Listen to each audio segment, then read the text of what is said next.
To you and welcome to our class. Today we shall be talking about hyperbola. If they say that hyperbola is the locus of point in a plane which moves in such a way that its distance from fixed points, from two fixed points, f1 and f2, has a constant difference given by 2a. What that means is that a point such that the distance from the point to f1 and distance from f1 to the f2, the difference is 2a in absolute value. That is what it means. We talk about the eccentricity. The eccentricity of this hyperbola is given as this. So this is what this hyperbola is saying. This is what the definition is saying. That is a point which moves in a plane such that its distance from two foci, the difference between their distances is always 2a, and this is the shape of hyperbola. This is the shape of hyperbola. This is the first focus and this is the second focus. This is the point. Anywhere this point P is, the distance between these two will always be equal to this difference between their distances will always be equal to 2a. This line here, this dotted line here, we call them asymptotes. Line. And if you have a straight line here that moves through the center to join these vertices, these are vertices v1 here, we call this one transverse axis of the hyperbola. So we still have this one now is, if you recall from the parabola, the line here is called directrix, and if there's another line there too, it's called directrix line. So we have two parabolas here making it hyperbola. From this list we can deduce the equation of hyperbola. We have known that our P is S1, Y1. Our F1 is first focus, which is this. F2 is minus 3,0 from this. This is our F1, this is our F2, this is our P. By definition, we say that the sum F1P minus F2P will always be equal to 2a. So that is, we use the distance between 2 points here. So when we use the distance between 2 points, this will be square root of F1P. That will be S minus C all squared plus Y minus 0 all squared. And okay, we say minus square root of this and this.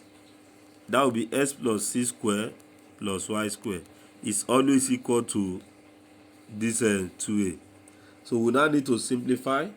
When we simplify, which I will not need to show, when we expand it and simplify, so we should be able to, we are going to resolve to S squared over A squared minus Y squared over C squared minus A squared equal to 1. When we simplify, we are going to get this.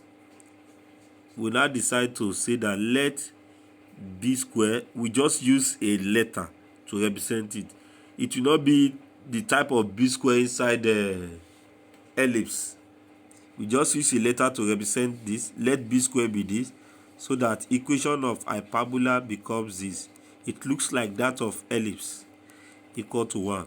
Our B square has been representing this, C square minus A square, or we can say that C square is equal to A square plus B square. So in this case, we assume that A is greater than B. We know that A is greater than B. Now, another thing is this asymptotic line here. can we find the equation of this asymptotic line? Now, we recall, we have two asymptotic lines there, this and this.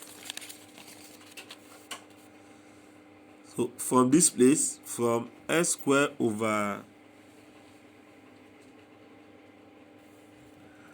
a squared minus y squared over b squared equal to 1.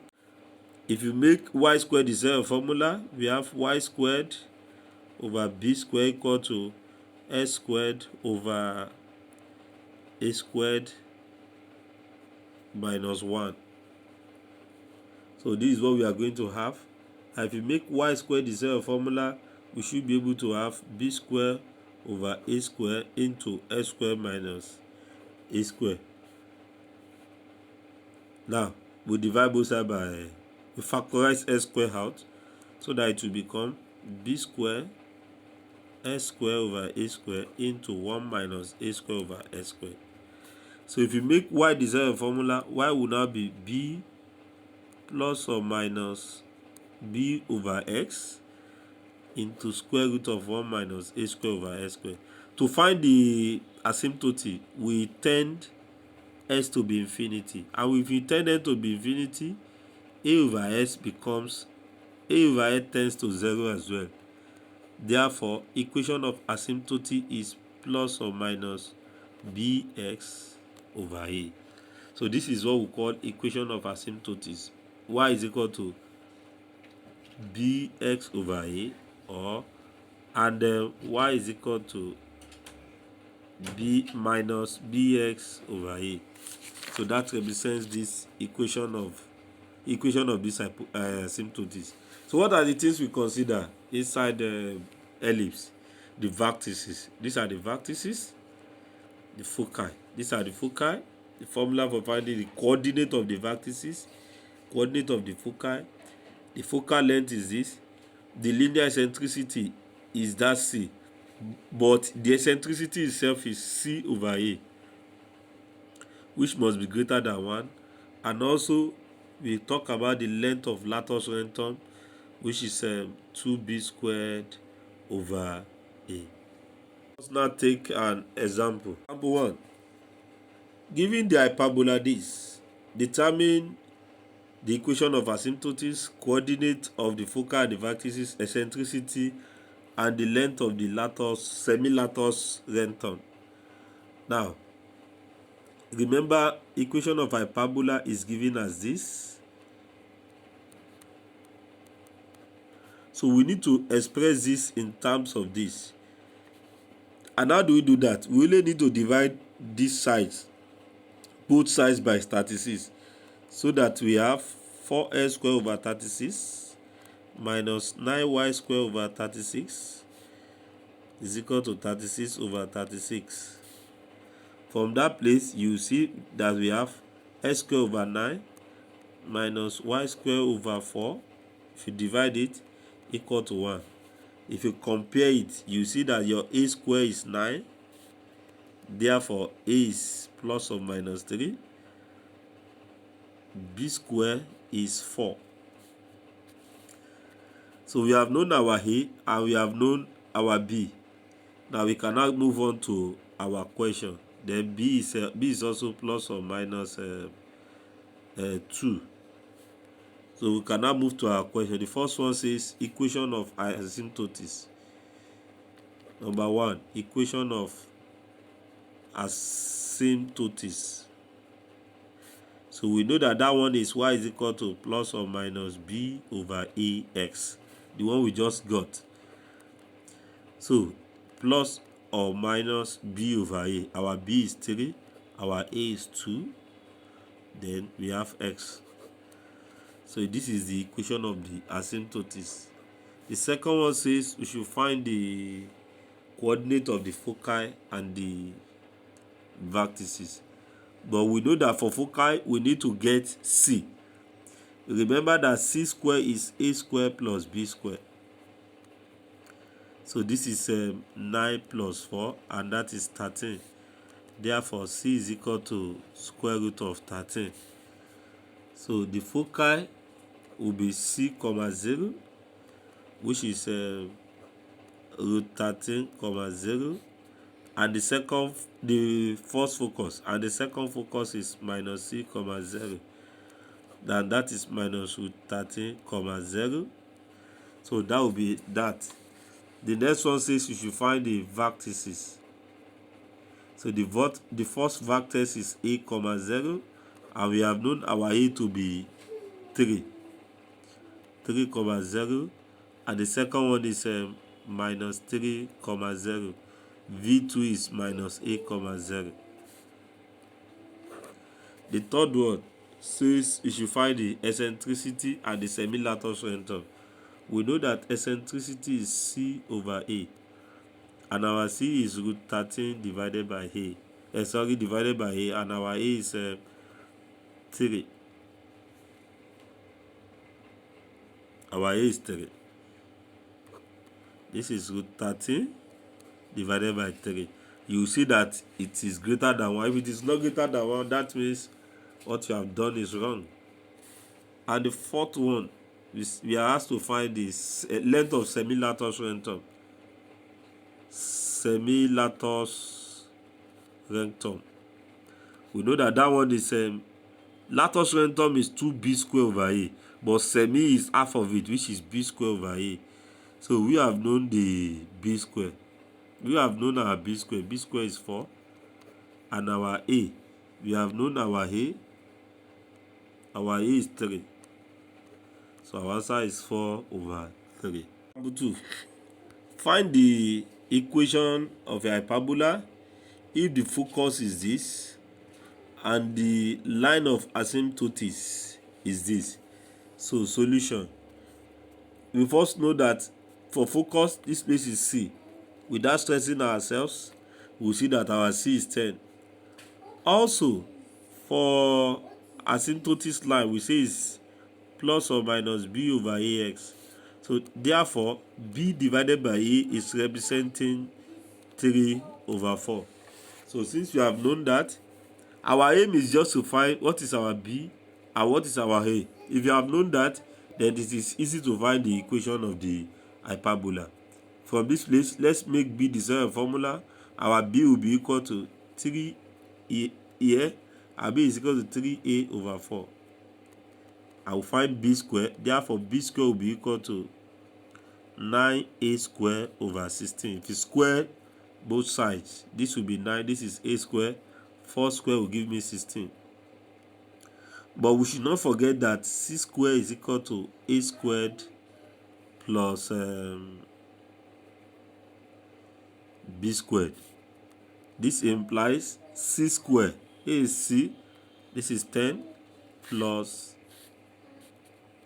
we don't know a square, equal to a square. We don't know a square. Let's write it like that. But we have known b square. B square is 9a squared over 16. From that place, if you cross multiply, we are going to have 160. 10 times 16 is equal to a squared times 16. We have 16a squared plus 9a squared. This is 16a squared plus 9a squared will give me 25. Okay, 160 is equal to 25a squared. Okay, there's a mistake here. This place should be 10 square, not ordinary 10, but because we have c squared there, so if you cross multiply, it should be 1600. So there's no problem in others. This one is not 160. From this place now, we can make a squared the zero formula. That is 1600 divided by 25, and that should give me 64. So since my a square is 64, then it is now easy for me to find my b square. Here we have said b square equal to 9a square over 16. That is 9 times, our a square is 64 over 16. If you use our calculator, we have 36. So we have known our a square, we have known our b square.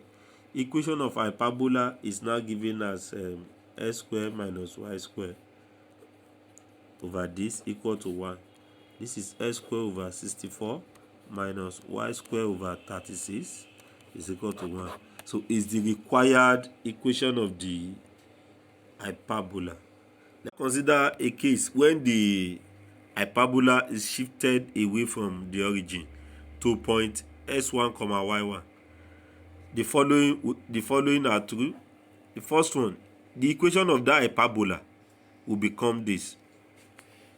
Instead of s square over a square minus y square over b square equal to 1, it will now become s minus s1 square, y minus y1 square. Also, the coordinate of the vertices will become this. The coordinate of the foci will become this. Also, the equation of the asymptotes will become this. We are only subtracting s1 to both sides. So, and let's take example on this. Example 3. Write the equation. This hyperbola, equation of this hyperbola, in its normal form. Hence, find the coordinate of the foci, the eccentricity, and the equation of the asymptotes. This question is related to previous questions we have been answering on conic section. Now, the first thing is you write s separate, you write y separate, and you take this constant term to the other side, so that we have 4x squared plus 32x minus 9y squared plus 54y equal to 53. So here we are trying to apply completing the square method. Here 4 is common, so this is 4 into x squared plus 8x. 9 is common here, this is 9y squared minus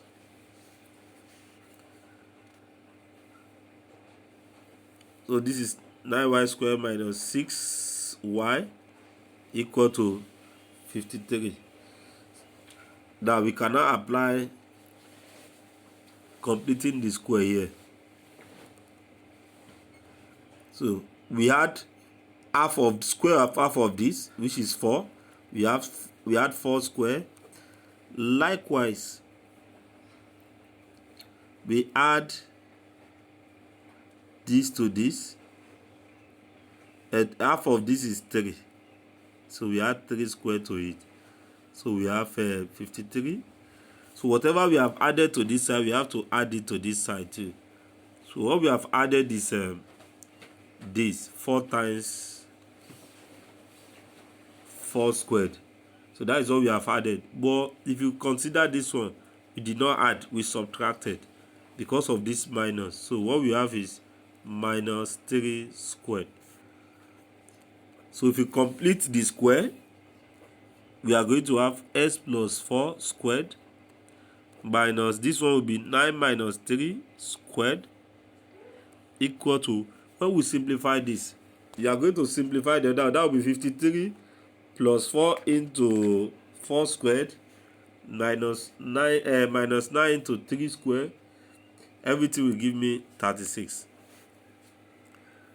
Then to make this side to be 1 so that it looks like this format, we divide both sides by 36. That is, this divided by 36 by 36 by 36. So that at the end of the day, we are going to have s plus 4 all square over 9 minus y minus 3 square over 4 equal to 1. From this place, we will see that a square is 9, b square is 4. We can know our c square. C square will be a square plus b square. That will be 9 plus 4, which is 13. From this place, a is 3, b is 2, yc is square root of 13. Now, if I compare this equation to this, s minus s1, y minus y1, you will see that also my s1 is minus 4. It's not plus. The minus will make this place to be minus, while s2 will be y1 will be equal to 3. Now we can go on and find what we want to find. The first one says we should find the vertices. Don't forget the vertices. V1 is a plus S1 comma Y1. So our answer is, our A is 3, our S1 is -4 comma Y1. Our Y1 is 3. So the answer there is -1 comma 3. Also, V2 is -A plus S1 comma Y1.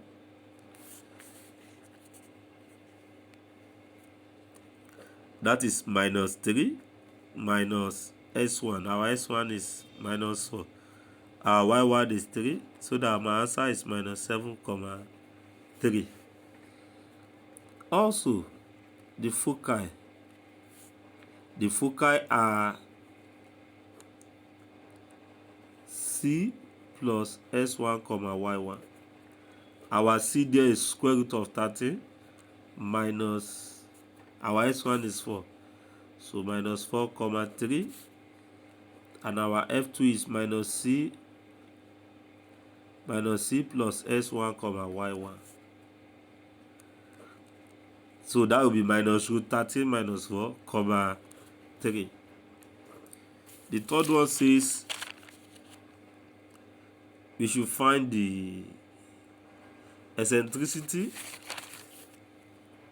Eccentricity has been known to be C over A, which is √13 over our A is 3. Our A is 3. So this will be greater than 1. Finally, we have to find the equation of the asymptotes. Its equation of the asymptotes is given as y minus y1 equal to plus or minus b over a s minus s1. Y minus y1, our y1 there is 3, is equal to plus or minus b over a. Our b is 2, a is 3, plus or minus 2 over this into s minus s1. Our s1 is -4. So it will make that place to be +4. So if you simplify, you first cross multiply and simplify, we should be able to have 3y minus 2s is equal to 17. We take plus first. Or let's say and, because there are 2, 3y plus 2s is equal to 1. So these are the equations of the asymptotes. Now, equation of tangent and normal to the hyperbola. So this is the hyperbola we are considering. The tangent and normal at this point s1 comma y1. So the tangent is given as this. Equation of the tangent is given as this: s times s1 over a square. It will look like this equation of hyperbola. While for normal we have y minus y1 over s minus s1 equal to this. It is something we can deduce. How do we get it? We differentiate this. If you differentiate 2s, we have if you differentiate s square, we have 2s over a square.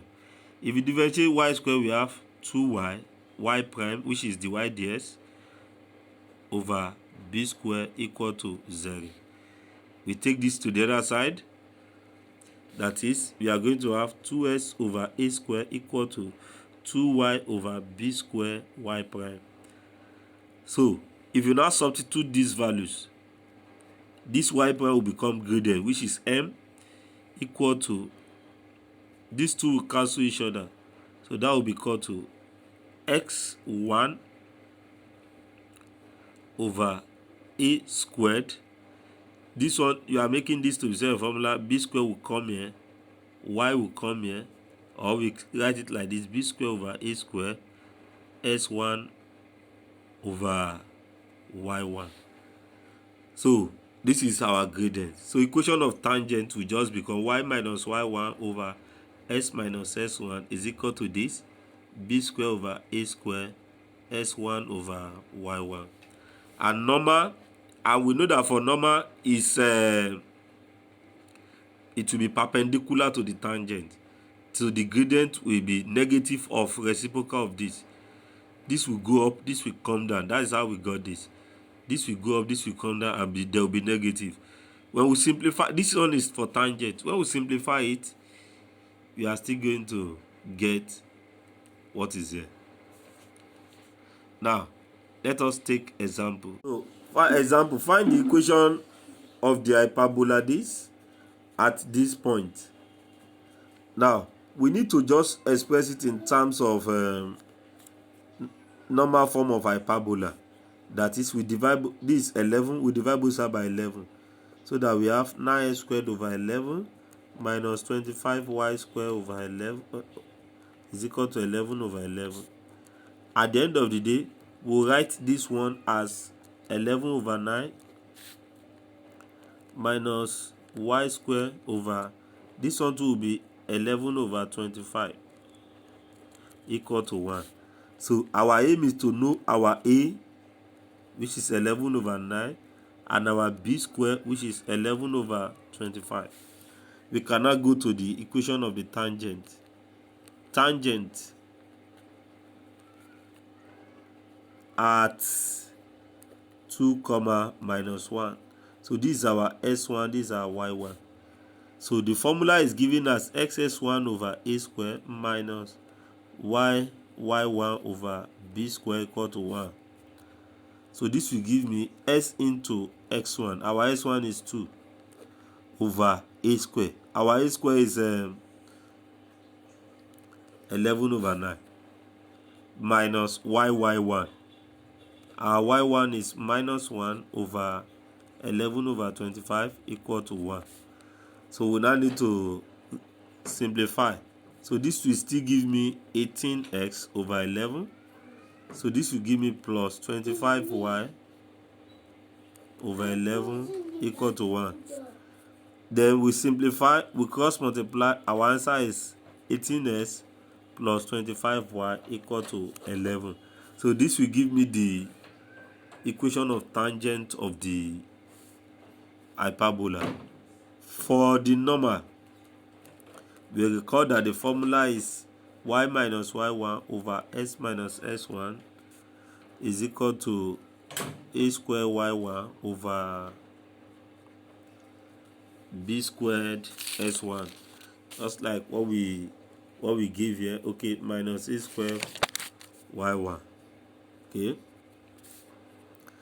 Now, we have known our s1 and y1, so our answer is y minus y1. Our y1 is minus 1. To make this place to be plus, over x minus x1. Our x1 is 2, equal to minus a squared. Minus a squared.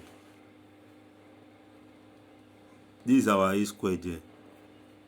11 over 9 divided by b squared y1. Okay, a squared y1. Our y1 is 1. Is minus 1 over b squared. This is our b squared. 11 over 25 into x1. Our x1 is 2. Without stressing ourselves, we will see that 11 cancel 11. So what we are going to have left should be, and the minus cancel minus there. So it should be 50 over 9. So what we now have is y plus 1 over s minus 2 is equal to 50 divided by 9. Okay? This is should not be 50 over 9. 11 cancel 11. 2 is up. So it should be 9 times 2 here. The 25 is still there. So that is 25 over 18. So we cross multiply now. This is y plus 1 equal to, or 18 into y plus 1 equal to 25 into s minus 2. Then we simplify. When we simplify, we are going to have 18y minus 25s equal to minus 68. So it's the equation of normal. Why this is equation of tangent, this is equation of normal.